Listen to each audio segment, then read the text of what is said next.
Project for today is going to be this Brute log splitter. It's a 30-ton splitter. It's got a Briggs and Stratton engine on it. This is the era when they kind of quit doing horsepower ratings. So this one is a 9.5 foot-pound of gross torque is what they tell you, but it's really like a 5 or 6 horsepower is what these are. But the customer said this always started in 1 or 2 pulls, and now it wasn't starting for him. He did replace the spark plug and that didn't do anything, so we're gonna do a spark test on it first, and then we'll go from there to see what's going on and why it won't start. So I've just got this cheap spark tester here. I think I got this one at Harbor Freight. The downfall of these is the end of it loses the little spring and ball or whatever is supposed to actually hold it on, so you kind of just got to bend it and squeeze it on there. But this is nice for testing spark, like while an engine's running. You can still watch the spark, so if it does start, we can see if it has intermittent spark or if it's cutting out. Trouble is getting it to stay on there. I think that should be on there. We've got the switch on.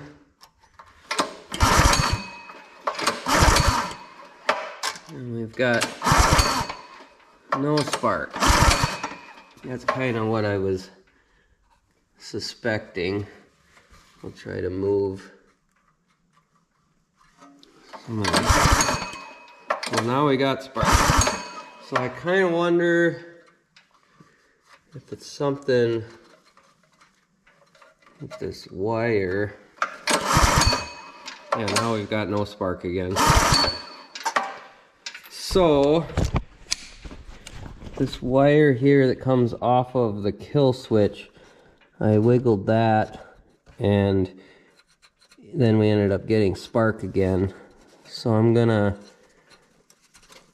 probably end up having to pull this shroud off of here, and then we'll see what we can see. I don't know if we'll have to pull the gas tank off or not, but I'm guessing that wire has a break in it somewhere on the way to the coil. So just for testing purposes, I've disconnected this wire, and then it could be this actual switch. I've seen these switches go bad before where they ground out when they're on. So I disconnected the wire, and now we'll check to see. So we have spark now. So I'll disconnect this and we'll see if we can get it to fire up for us. And then we'll wiggle on that wire while it's running and see if it kills it.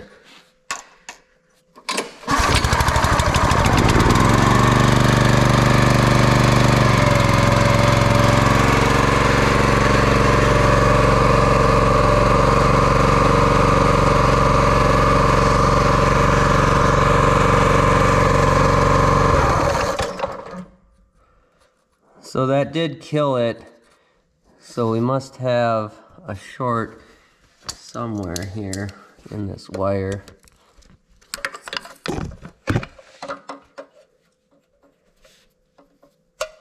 Doesn't seem to be. I thought maybe it'd be right where this connector, or the little piece that holds it down, the hold down there.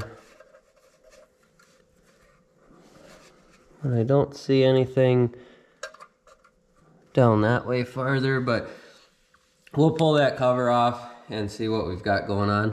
So these covers usually just have 4 bolts around them. This one's got 8mm bolts going around. We don't have to remove the recoil.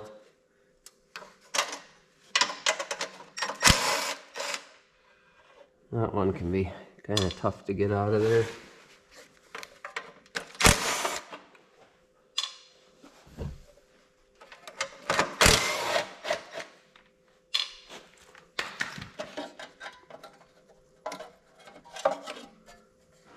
There we go. The switch grounds through where the bolt goes through this cover, so you want to make sure that wire is on there when you go to put it back on. And then this wire runs, oh yeah, the wire, let's see if you can get you a good light. So you see that the copper showing on that wire right there, so I'm sure that was hitting and shorting out. So I don't know, it looks like almost like a mouse chewed that, but there's no other signs of mice in there. So we'll see if I can pull, I can just pull that out of there most of the way.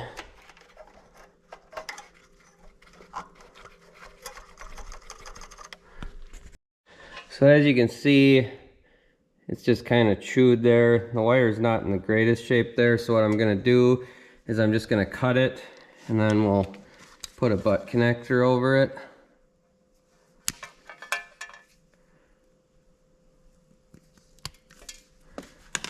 So then we'll get to some good wire there.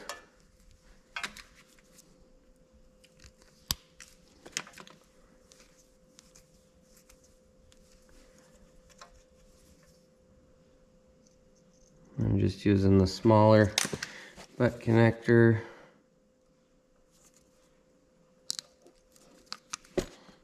On one side.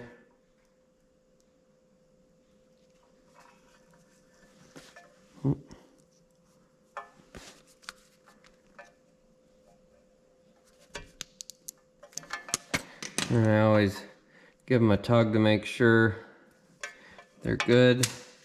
Sometimes they'll slip out of there, you gotta redo it. And I just got this little butane torch that I will melt the shrink tubing. These are a shrink tubing butt connector.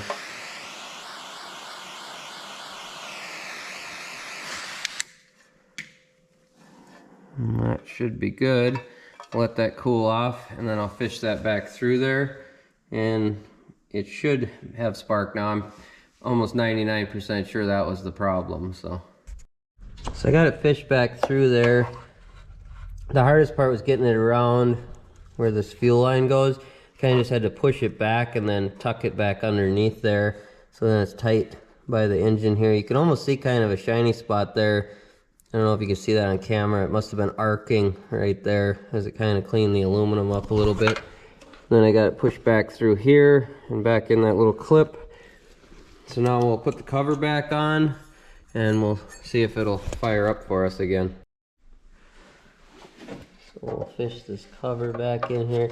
The throttle linkages from the governor there, you kind of got to tuck and go under.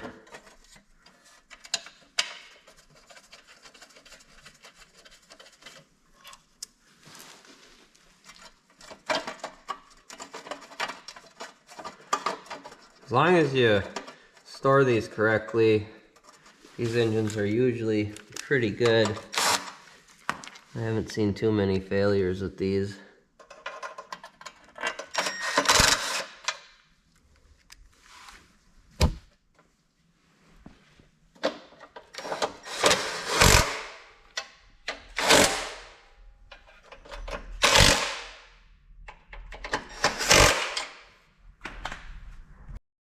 I got the cover on there. I'll plug this wire for the kill switch back in. And we'll see if it'll fire up. Oh, I think I'll have to choke it. I'll try it without choke.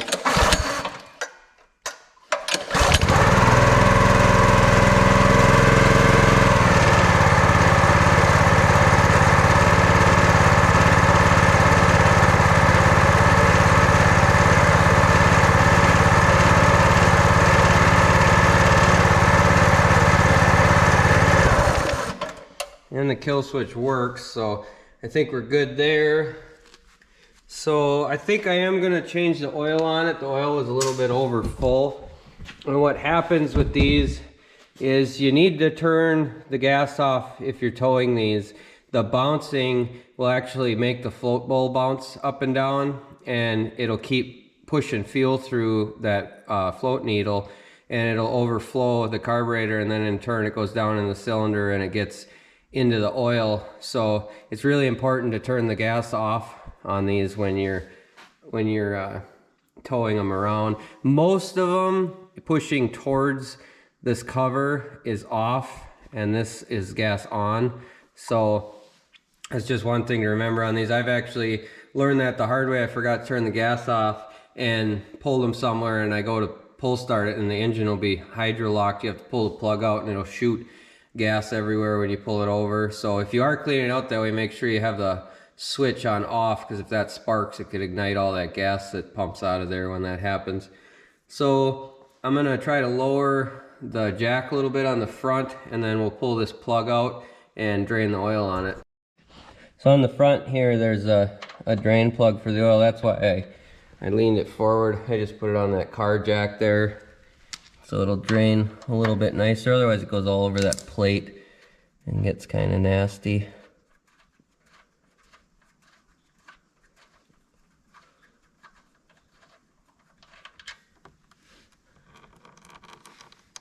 That oil looks pretty black. Doesn't smell too much like gas, but I'd rather just get it out of there and play it safe. So I'll let that drain. We'll get the plug put back in it, and we'll level it back up and then fill it up with oil. So I put the drain plug back in and I got it leveled back up.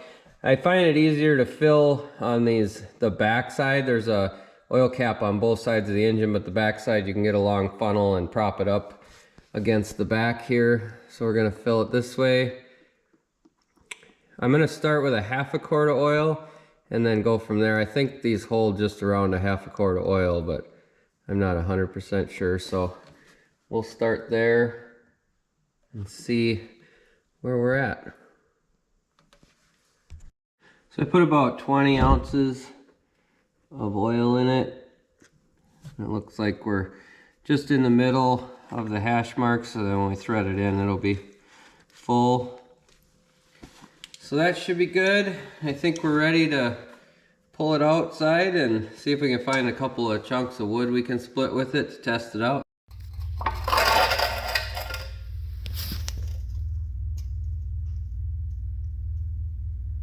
Why are you so crabby? Just trying to set you free. Well, I've got it hooked up to the John Deere. We're gonna pull it out back and cut up a few pieces of wood to split.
Well, this one looks like a good one to cut up. We'll see if the Husqvarna 455 will fire up. This one hasn't been started in quite a while, so we'll see how good it'll start.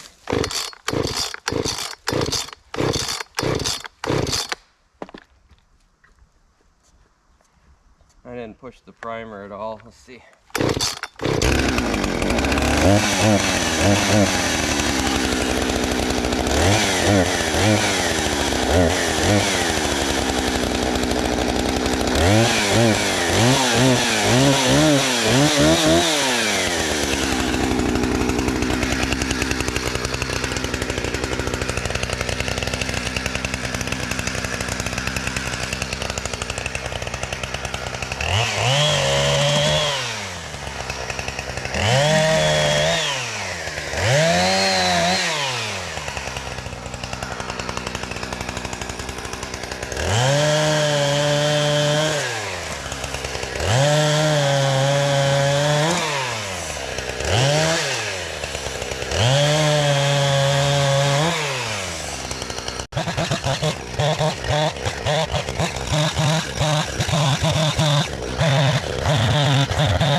Well, we got a little bit of wood cut up. Let's see how this wood splitter works.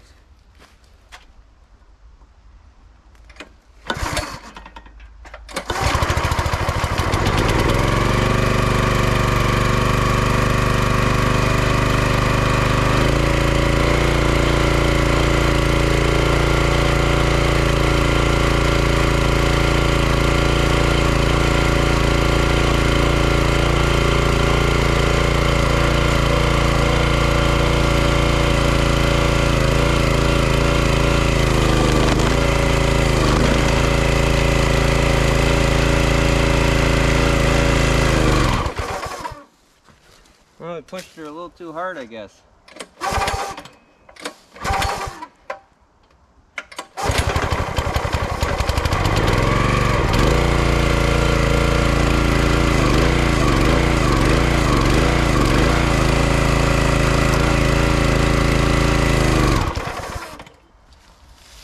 Huh.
Well, it seemed to run good.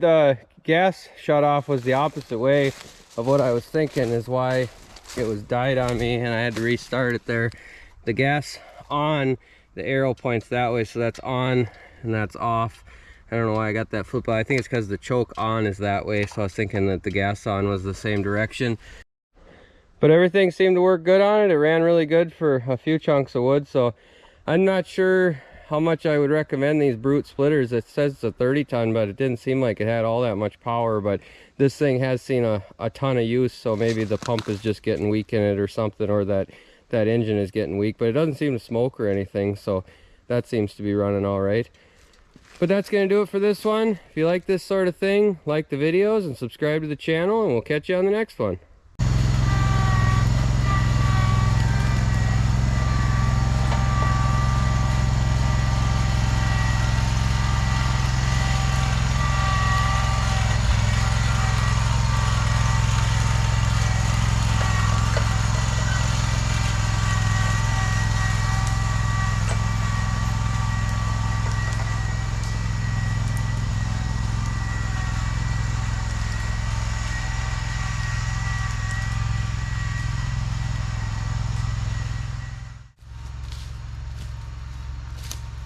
You guys still sitting here? You're supposed to be on to the next video by now.